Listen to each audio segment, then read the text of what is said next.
in general? To you, and then we'll do one to me. Let's do one in general, because I like this question.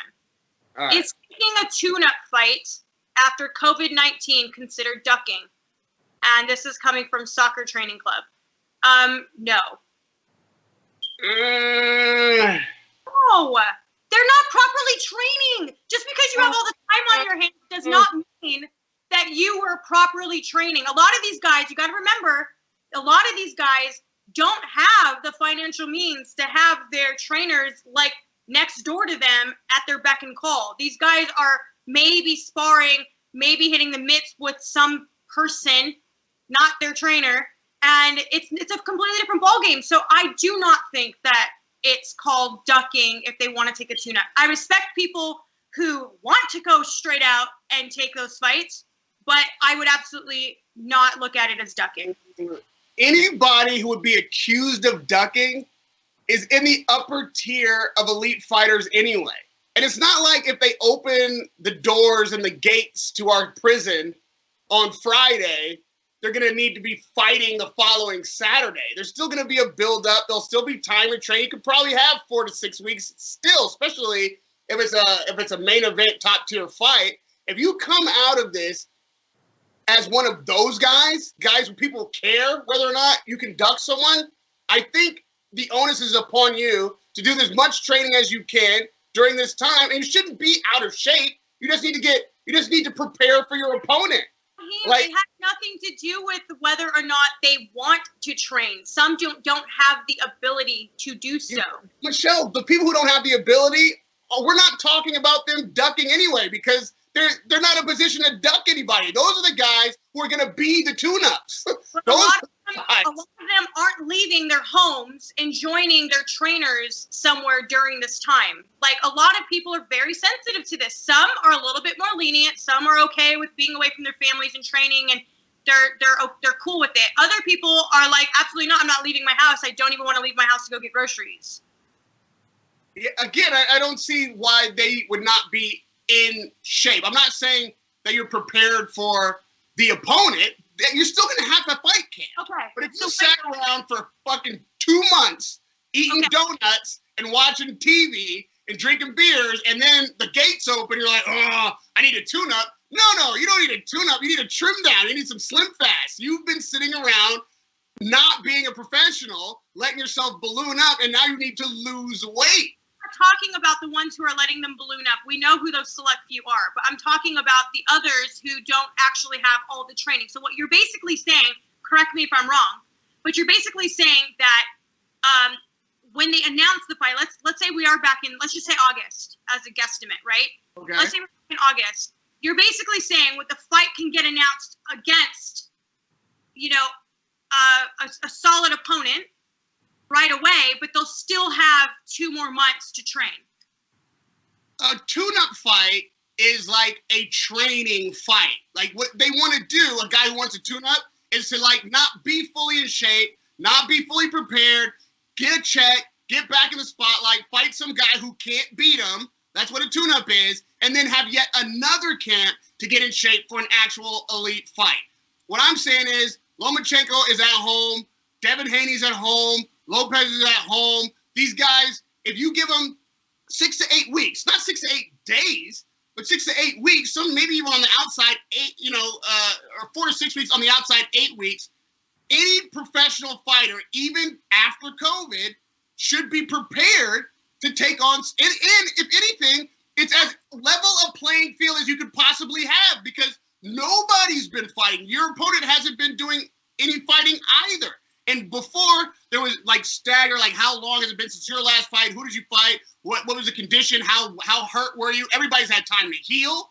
Everybody has had the same amount of time away from the world. And you have the exact same amount of time to prepare for the next fight. I think it'll make fights way more interesting, if anything. But fighting a bum, you have to excuse the term, but that's who they're going to be picking. Bums and easy wins, and then making us wait yet another 6 to 8 weeks before you fight somebody good. And then what about the guys who fight somebody good off the bat?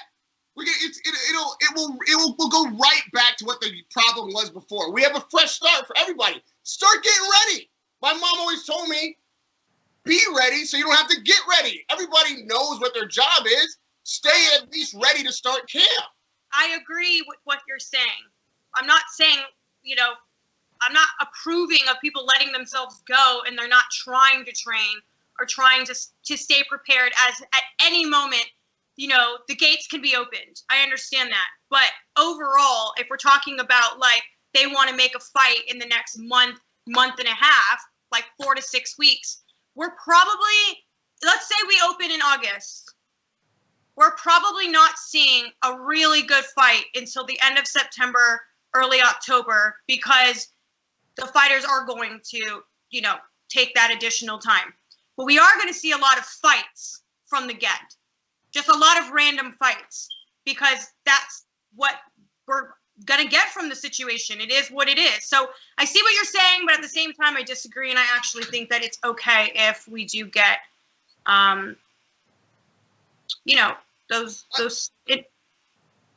Let me phrase it one way that you maybe we'll agree. Maybe we'll find a way to find a common ground, right?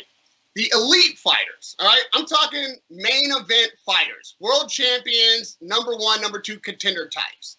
Those guys should come out of quarantine fighting each other. Those guys all have the ability to stay in shape. They may not be able to fly their trainer in or have like camp like Canelo where the whole property is dedicated to your training. I get that. But they all have gyms in their homes. They have resources to remain in shape if you give them 6 to 8 weeks to be prepared to fight each other.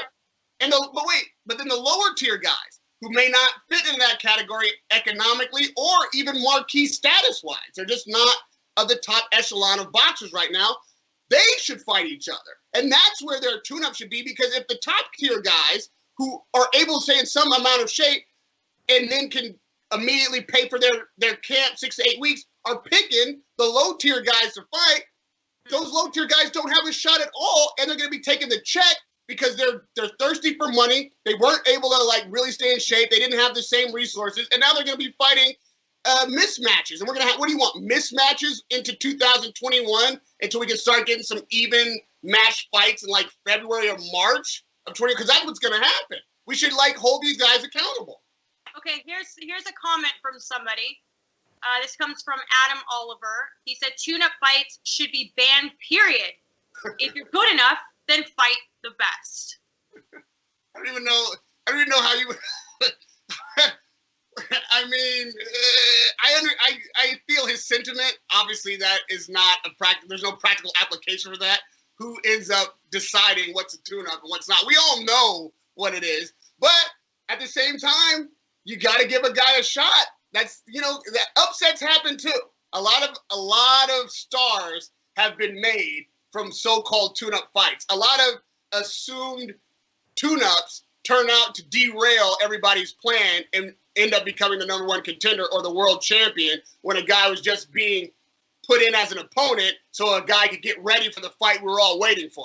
There's a laundry list of boxing history that supports that. So I'm all for the guy getting the shot who is the underdog tune-up but has a chance to fight a champion that he might otherwise not get. Just not now. I don't want a whole round of that shit when the doors finally open up. I have like 20 mismatches on my calendar. I hate to break it to you, but that's exactly what's going to happen. Sorry. All right, give me a question, Devon. Okay, hold on. Just want people to know, I'm sorry if I keep fidgeting with my eye, but I literally have something in it, and it's burning, and I'm trying not to, like... Oh, there it goes. I literally just pulled it out. Just kidding. See, that's being a professional. That's being a professional. Michelle was suffering this whole time. You guys had no idea. She kept her game face on, and then put herself right into the pressure wheelhouse. Like, she told you what the problem was. She admitted she was suffering. And then with one swipe, she got a booger out of her eye immediately without a second shot. That's what professionals do. No tune-up eye boogers for Michelle. Hey Fight fans, it's Michelle Joy Phelps. If you haven't already subscribed to my YouTube channel, make sure you go ahead and do so by clicking this icon right here and hit the bell button so you can get notified every time we upload a new video. And we also have a free app available on iTunes and Google Play. So make sure you go and download that. Bye Fight fans.